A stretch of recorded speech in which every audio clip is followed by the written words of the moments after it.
नमस्कार दोस्तों, आप लोगों का स्वागत है आपके अपने चैनल, आपके अपने परिवार ज्ञान सागर एक यात्रा में। तो आज का हमारा जो विषय है वो है पूर्व जन्म का। तो एक कुछ ऐसे रहस्य हैं जो इस जन्म से ताल्लुक रखते हैं और हमारे पूर्वजों से भी। तो आइए हम जानते हैं कि कैसे हमारे कुछ रिवाजों को अंधविश्वास में बदल दिया गया, लेकिन उसका सच क्या था वह किसी ने आज तक जानने की कोशिश नहीं की। चलिए आइए सबसे पहले हम इसको समझते हैं कि बालाजी मंदिर में हम बालों को दान क्यों करते हैं। जब आप बालाजी जाते हैं है और बाल डोनेट करते हैं, या जो बच्चे पैदा होते हैं उनके जो बाल होते हैं जिन्हें हम मुंडन करना बोलते हैं, ये हम क्यों करते हैं, इसके पीछे भी एक स्पिरिचुअल विज्ञान है।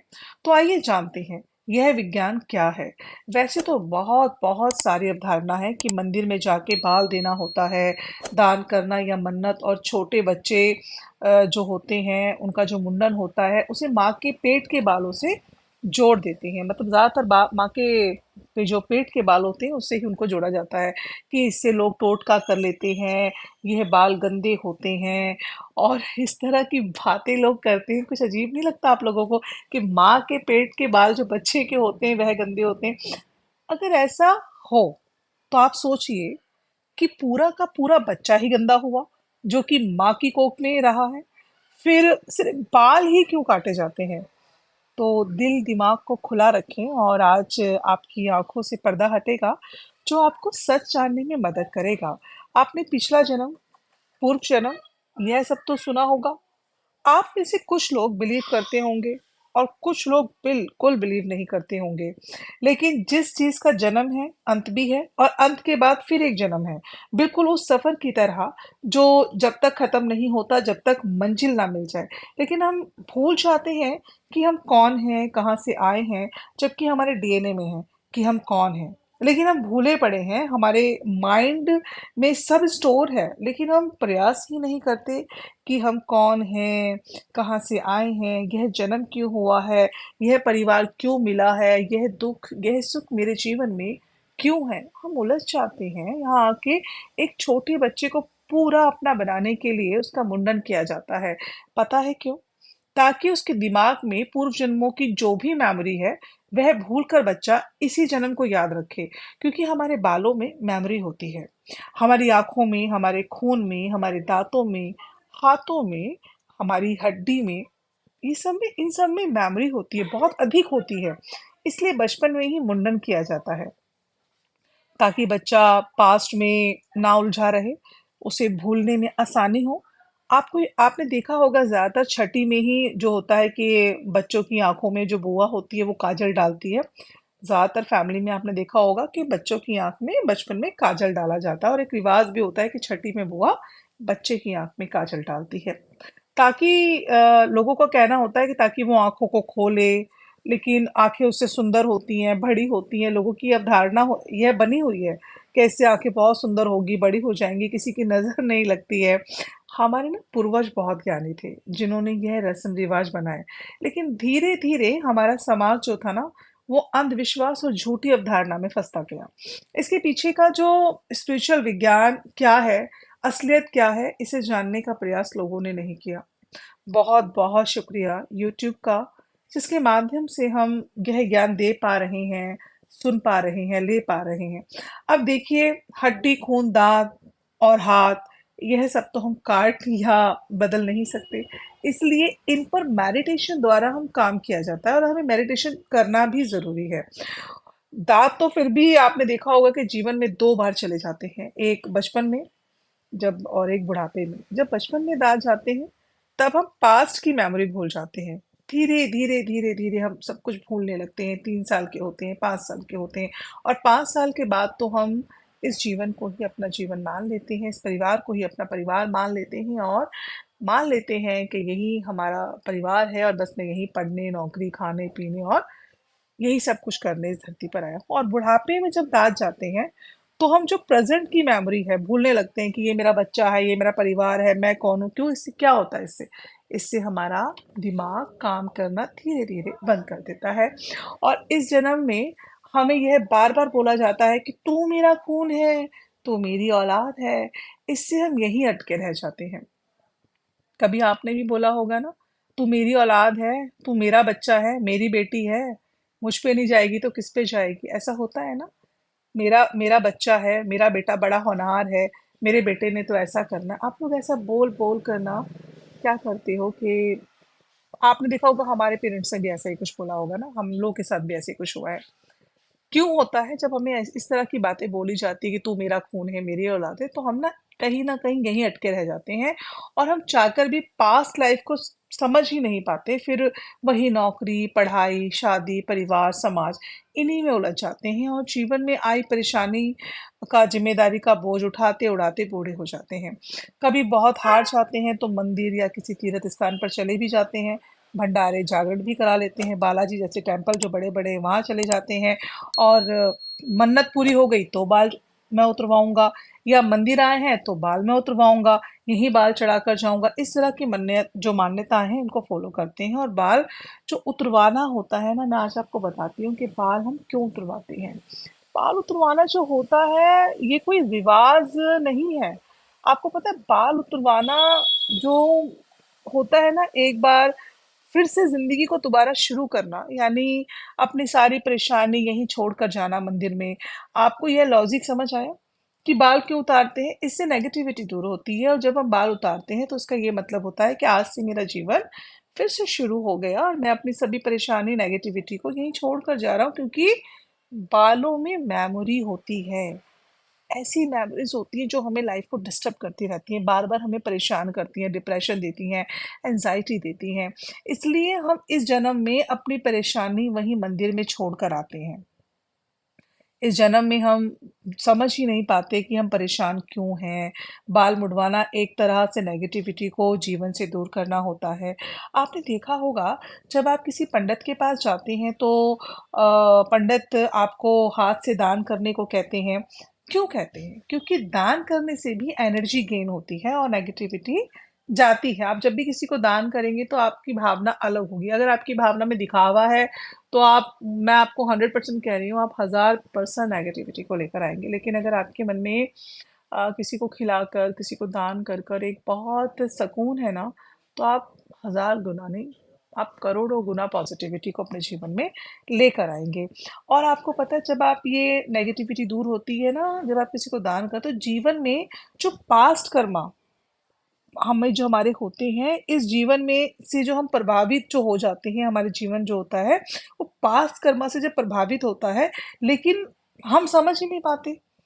इसलिए ये छोटी-छोटी जो रेमेडीज़ हमारे जीवन में है ना, जो सकारात्मक ऊर्जा बनकर आती हैं, और इसलिए हाथ से दान करने को ना पंडित जी कहते हैं, हमारे बड़े बुजुर्ग कहते हैं।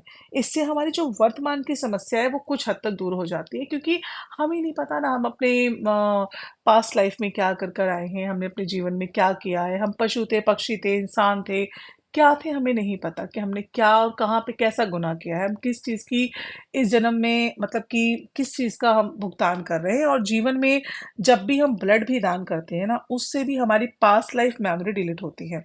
आप इसे इस तरह समझें कि आप अपने जीवन में से जो सेवा करते हैं, उससे काफ़ी पास्ट लाइफ की जो मेमोरी धीरे-धीरे खत्म हो जाती है। और इस जन्म में हो रही जो परेशानी है, हम उससे निजात पाते हैं। और कहीं न कहीं हमारा कर्म कट रहा होता है, हमारी माफ़ियाँ होती हैं, बहुत कुछ है, ये तो बहुत गहरा ज्ञान है। और ये इतना गहरा ज्ञान है कि जिसे आप मेडिटेशन के द्वारा ही समझ पाते हैं। और पास्ट लाइफ कर्मा जिसे आप अभी सुख या दुख के रूप में काट रहे होते हैं, उसके भी जवाब आपको अपने आसानी से आपको अपने अंदर ही मिल पाते हैं। जन्म लेने के 45 दिन तक पास्ट लाइफ मेमोरी हमारी रहती है, जो कि 90 दिन तक स्लो हो जाती है और धीरे-धीरे करके वो डिसॉल्व होनी होने लगती है। आप बहुत कुछ समझ सकते हैं मेडिटेशन के द्वारा, लेकिन धरती पर ऐसे इंसानों पर कभी मत भरोसा करना जो यह बोलते हैं कि मैं तुम्हें गुरु या ईश्वर से मिलवा दूंगा, दर्शन करवा दूंगा।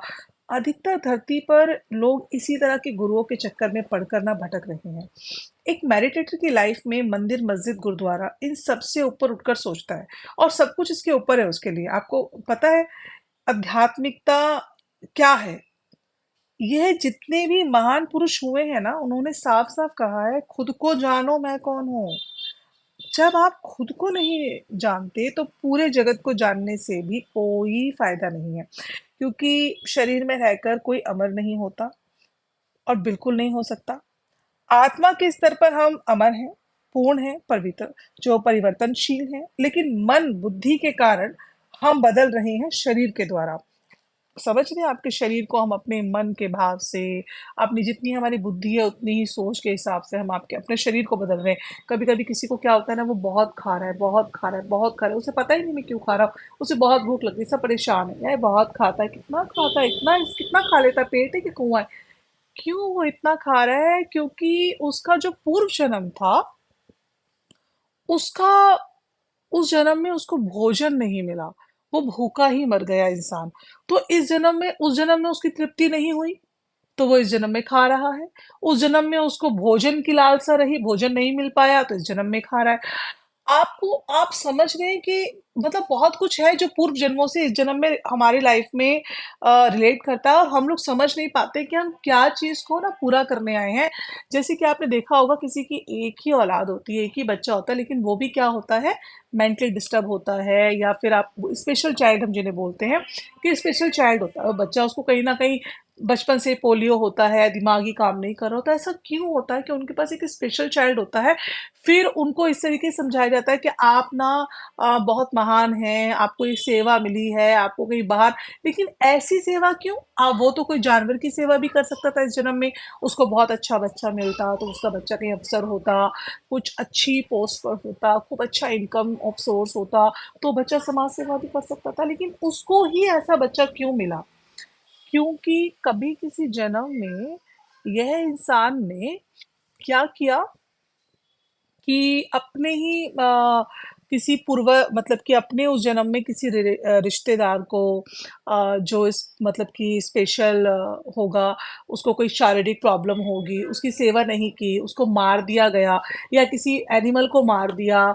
और तो क्या होता है कि जब वो इस तरह की कभी पूर्व जन्म में कुछ ऐसा कर्म करके आते हैं, तो यहाँ उनको स्पेशल चाइल्ड मिलता है, उसको उसकी सेवा करनी ही पड़ती है, क्योंकि आप कितना भी अपने कर्मों से भागोगे ना, आपको इस जन्म में कर्म चुकाने ही होंगे। या फिर कई बार आपने देखा होगा, कुछ माँ बाप बोलते हैं मैं अपनी औलाद के बिना नहीं रह सकता, और उसकी जो बच्चा होता है वो कमाने के लिए कहीं बाहर चला जाता है, तो जब भी उसकी माँ या उसके पिता उसको कॉल करते हैं, तो बोलते हैं कि मैं तो ये चाहती हूँ कि कभी भी ना मुझे जन्म मिले तो तू ही मेरी औलाद हो, लेकिन तू मुझसे कभी दूर ना हो। जब वो इस तरह के थॉट्स देते हैं अपने अंतिम समय में, या फिर वो जीवन भर रोते रहते हैं अपने बच्चे को फ़ोन करके कि भगवान करे कोई ऐसा जन्म हो, या भगवान करे कि कभी तुम मुझसे दूर ना हो, लेकिन यहाँ तो उसे कर्म करना है ना। तभी क्या होता है कि जब उसका कोई नया जन्म होता है, तो वो बच्चा स्पेशल चाइल्ड बन के अपनी माँ के साथ या पिता के साथ चिपका ही रहता है, क्योंकि उसको तो सेवा करनी ही होगी। अभी तुम्हारा बच्चा तुमसे दूर नहीं होने वाला। अगर वहां पर अच्छा थॉट दिया होता, आप रोए ना होते, आप बोलते कि तुम अच्छा कमाओ, अच्छी समाज सेवा करो, बहुत अच्छा है, तो वो शायद कुछ अलग बनकर आता।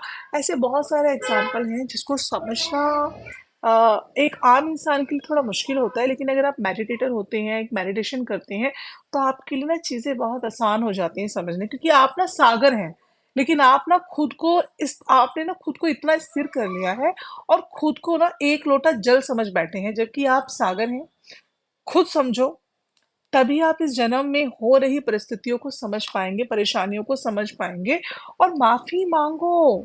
माफी मांगिए आप सब उन्हीं आत्माओं से जिनके साथ आपने गलत न्याय किया है, क्योंकि हमारे ना सबकॉन्शियस माइंड में सब कुछ ऐड है, बट हम अपने ऊपर मेडिटेशन द्वारा काम ही नहीं करते, तो हमें पता ही नहीं चलता कि हमारे मतलब कि किसी का हस्बैंड बिस्तर पर है, किसी की वाइफ बिस्तर पर है, कभी किसी की हस्बैंड छोड़ के चला गया, किसी की वाइफ छोड़ के चली गई, किसी के बच्चे ही छोड़ के चले गए, बट हम समझ नहीं पा रहे सब क्यों हो रहा है ना, किस लिए हो रहा है। हम तो सब कुछ सही कर रहे हैं, पूरा जिंदगी किसी किसी का बहुत अच्छा बीतता है, खाने पीने खेलने कूदने में अच्छा इनकम होता है, लेकिन एंड आते आते जैसे वो 50 के होते हैं, 45 के होते हैं, तो उनके जीवन में बीमारियां, उनके जीवन में ना एक टर्निंग पॉइंट आता है।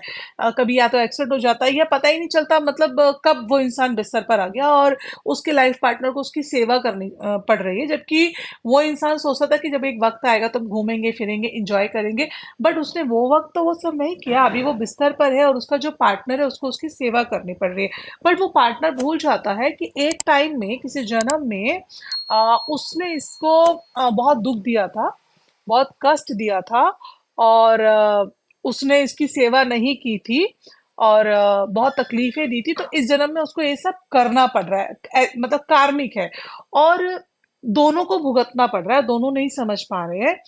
जो देखो, जो बीमार है उसे भी झेलना पड़ रहा है, और जो सेवा कर रहा है उसको तो और झेलना पड़ता है, क्योंकि उसको मेंटली वो ठीक है, लेकिन उसको मेंटली, फाइनेंशियली, हर तरीके से, शारीरिक तौर से भी उसको सब तरीके से करना पड़ रहा है।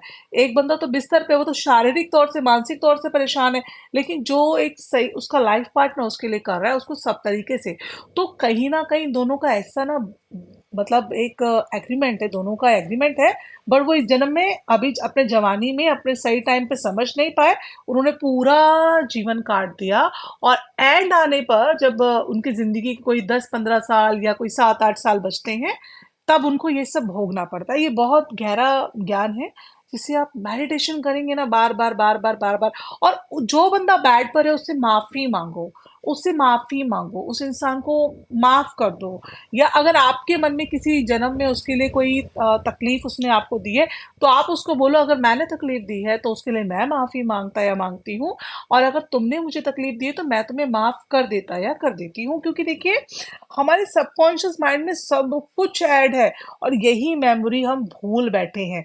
लेकिन अगर आप कुछ नहीं भी कर पाओ, तो इतना तो करो कि आप माफी मांगो, ग्रेटिट्यूड पे करो, और इससे आप देखेंगे कि आपके जीवन में ना धीरे धीरे कुछ कुछ बदलाव आ रहे हैं, कुछ कुछ बदलाव आ रहे हैं, धीरे धीरे आप समझ पाओगे कि मेरे जीवन में ये सब जो हो रहा था, और इसकी वजह क्या है, क्यों ये सब चल रहा है, और जो अंधविश्वास में आप लोग भटक रहे थे कि बाल काटना माँ के पेट से, मतलब रिलेट करता है कि अगर माँ का पेट में बच्चा है तो वो बाहर आया, तो अब उसके कुछ टाइम बाद, 40 दिन बाद, या जो भी है, उसके मुंडन करवाना है, क्योंकि पेट के गंदे बाल। तो आपको समझ में आया होगा कि बाल जो होते हैं वो हमें क्यों कटवाने होते हैं। तो अगर आप भी कभी किसी परेशानी से झुलझ रही हैं, तो आप कुछ भी ना करें, तो आप अपने 11 बाल तोड़े, बीच में से तोड़ना है, बिल्कुल जहाँ पे चुटिया होती है हमारी एकदम बीच में, तो वहां से 11 बालों को तोड़े।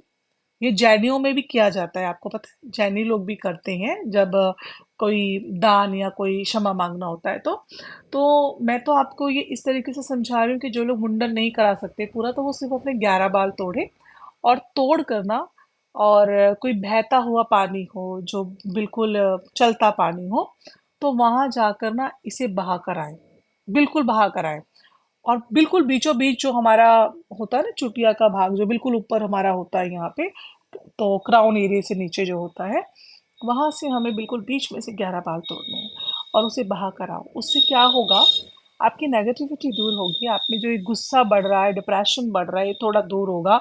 कई बार हमें पता नहीं चलता, बट हम डिप्रेशन में होते हैं, हमें नहीं पता चलता कि हम डिप्रेशन में हैं, बट हम डिप्रेशन में होते हैं, और ये हमें पता ही नहीं चलता। मगर ये हमारे फैमिली मेंबर्स को कई बार पता चलता है, दोस्तों को पता चलता है, लेकिन हमें खुद को नहीं पता चलता कि हम इतना इरिटेट क्यों हो रहे हैं, हमें गुस्सा क्यों आ रहा है, हमें दवाइयाँ क्यों खानी पड़ रही है, हम इस तरह की, मतलब इतना अच्छा हूँ या इतनी अच्छी हूँ, पर मेरे साथ ही क्यों ये शारीरिक प्रॉब्लम्स आ रही हैं, या फाइनेंशियल प्रॉब्लम्स क्यों आ रही हैं। हम भूले बैठे हैं ना कि पास्ट जो हमारा है उसका कोई कर्मा है, पास्ट लाइफ का कुछ चल रहा है, भूले बैठे हैं। तो एक छोटी सी रेमेडीज आप मेरे कहने पे ज़रूर कीजिएगा, आपको बहुत आनंद आएगा। और उस दिन जिस चीज़ से भी आप परेशान हैं ना, अपने ईगो से, किसी भी चीज़ से अगर आप परेशान हैं, तो आपने सिर्फ क्षमा मांगनी है, आपने ग्रैटिट्यूड तो पे करना ही है, बट आपने साथ ही साथ सॉरी भी, माफ़ी भी मांगनी है, कि भी मुझे माफ़ किया जाए, और अपनी वो नेगेटिविटी को वहीं छोड़कर आना है। आप देखना आपके जीवन में ना धीरे धीरे परिवर्तन आने लगेगा, और आपको कभी भी गुस्सा आएगा या कोई चीज़ आएगी, तो आपको ध्यान आएगा कि मैंने वो रेमेडीज की है, वो रेमेडीज की है। जब भी आपको वो ध्यान आएगा, तो आपको कहीं ना कहीं आप अपने पास्ट लाइफ से कनेक्ट हो जाओगे धीरे धीरे, क्योंकि आपको कनेक्ट, मगर कनेक्ट होने के लिए आपको मेडिटेशन करना बहुत ज़रूरी है। तो अगर आप कुछ नहीं कर सकते, आप कुछ देर अपनी आंखें बंद करें, मन को शांत करें, और शांत मन से बस बैठ जाएं, कुछ भी मत करें। धीरे धीरे अपनी सांसों को आने दें, जाने दें, और अपनी जो सांसें हैं ना आपकी, वो आपके ऊपर वाले होंठ पे लगेगी, ठीक है? आपके ऊपर वाले होंठ के भाग पे लगते हुए टकराते हुए जाएगी, आप बस उसको महसूस करें। उतना तो करें आप, और कुछ भी विचार ना लेकर आए। जब विचार मन में आए ना, तो एक दृढ़ निश्चय कर लीजिए, मैं मेडिटेशन में हूँ। दोबारा अगर बात ध्यान में आए तो मैंने वो बाल दान किए हैं ना, बहा दिए हैं, उस रेमेडीज को ध्यान करना है, ठीक है? पर और कोई चीज ध्यान नहीं करनी। आप देखेंगे धीरे धीरे धीरे धीरे धीरे धीरे आपको इस जन्म की कड़ियां जुड़ती जाएंगी कि कहाँ पर आप गलत थे, कहाँ आपने किसको गलत बोला, कहाँ पर आप किसको कष्ट दे रहे हैं, किसको अपने शब्दों से आप दुखी कर रहे हैं। ऐसा करते करते पहले तो आपको इसी जन्म का याद आएगा, फिर कभी कभी आपकी कहीं कोई आपको बात याद आ जाएगी, कभी कोई कहीं की बात आ जाएगी, और धीरे धीरे इसी यात्रा में कब आप पास्ट लाइफ में चले जाएंगे आपको पता ही नहीं चलेगा। आज आपको जो चीज़ें मुश्किल लगती है ना, कि पास्ट लाइफ में जाना मुश्किल है, चीज़ों को जानना बड़ा मुश्किल है, यही आपको आसान लगेगा। ऐसा होगा कि जब आप बैठेंगे तो आपका कभी ध्यान नहीं लगेगा, कभी दम घुटेगा, कभी एकदम से आपका आज्ञा चक्र ना बहुत तेज वाइब्रेट होगा। कई बार ऐसा होगा कि आपको ऐसा फील होगा कि बहुत घुटन हो रही है, बीपी लो हो रहा है या बीपी बढ़ रहा है, घबराहट हो रही है, वॉमिटिंग का मन हो रहा है। और कई बार ना, ज्यादातर आपको इसी जन्म की बातें याद आएंगी। आपका मन भटकेगा, इधर उधर जाएगा, फिर एक उड़ता हुआ बादल आएगा और आपको ले जाएगा आपकी पास्ट लाइफ यात्रा में। वहां से आप इस जीवन को कनेक्ट कर पाएंगे। आशा करती हूँ आपको समझ आया होगा कि मैं आपको क्या समझा रही हूँ, और कितना आसान तरीके से मैंने आपको पास्ट लाइफ में जाने का तरीका भी बता दिया। कुछ अंधविश्वासों से आप जब हटेंगे तो हमारी जो पूर्वजों का जो ये स्पिरिचुअल विज्ञान जिसे हम बोलते हैं, जो इतना गहरा साइंस है, इसे समझ पाएंगे। कोई भी चीज़ व्यर्थ नहीं है। हमारे जो अ, हिंदुओं में जो चीज़ें की जाती हैं, अपने बालों का मुंडन करना, काजल लगाना, बहुत सारी चीज़ें, ये कोई दखना चीज़ें नहीं है। हमारे पूर्वज बहुत बहुत समझदार थे। उन्होंने जो रिवाज बनाए थे ना, आपको पता है, वो कहीं ना कहीं पास्ट लाइफ से हमारे जो थे कनेक्ट होते थे, बट हम इस जन्म में भूल गए। उन्होंने बहुत समझदारी दिखाई, क्योंकि उस टाइम के जो मानव थे, उनका दिमाग तो बहुत तेज था। तभी तो इतने बड़े बड़े देव आए धरती पर। ऐसे थोड़ी देवता आ गए और चले गए, और देवताओं ने इतना उद्धार किया धरती का। तो बने रहिए आप इस चैनल में और इस ज्ञान सागर की यात्रा में। चैनल को सब्सक्राइब करें, लाइक करें, परिवार का हिस्सा बने रहें। अपना ध्यान रखें, हमेशा खुश रहें, खुशहाल रहें, एक दूसरे का ख्याल रखें। धन्यवाद जी।